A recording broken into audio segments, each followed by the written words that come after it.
الف ل کی جادوئی کہانی زمرد محل کا راز۔ پرانے زمانے میں مشرق کی ایک سلطنت تھی جس کا نام بہرام آباد تھا۔ یہاں ایک نہایت حسین و جمیل شہزادی رہتی تھی جس کا نام تھا شہزادی زریں تاج۔ اس کے حسن کی تعریف نہ صرف انسانوں میں بلکہ جنات، پریوں اور سمندر کے دیو بھی کرتے تھے۔ شہزادی کے محل کے بیچوں بیچ ایک زمرد کا دروازہ تھا جو دن میں بند رہتا، لیکن چاندنی رات میں اس پر سنہری روشنی جگمگاتی اور دروازے پر کندہ الفاظ خود بخود چمکنے لگتے۔ جو اس دروازے کا راز جان لے وہ 7 دنیاؤں کی حکمرانی پائے گا، لیکن شرط یہ تھی کہ اس راز تک پہنچنے والا 3 خوفناک امتحان دے گا۔ پہلا امتحان، خون کا دریا۔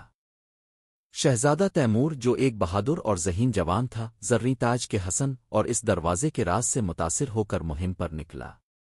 سب سے پہلے اسے ایک سرخ دریا ملا جس میں پانی نہیں بلکہ ابلتا ہوا خون بہہ رہا تھا۔ دریا کے بیچ ایک پل تھا جس پر چلنے والے کو سایہ جنات دھکیلنے کی کوشش کرتے۔ تیمور نے اپنی ماں کی دی ہوئی تعویذ نکالی، بسم نور کے الفاظ پڑھے اور جنات چیختے ہوئے غائب ہو گئے۔ دوسرا امتحان، آئینے کا قلعہ۔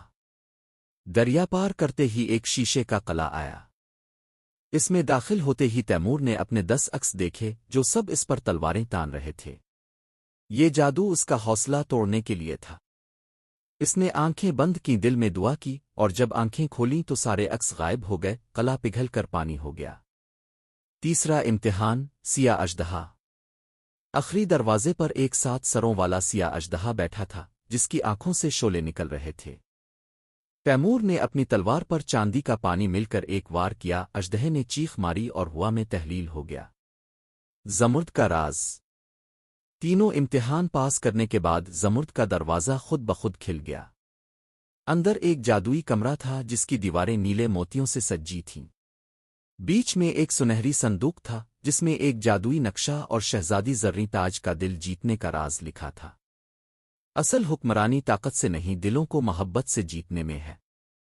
تیمور نے یہ راز سمجھا اور شہزادی سے نکاح کر کے بہرام آباد کو امن و سکون کی سلطنت بنا دیا۔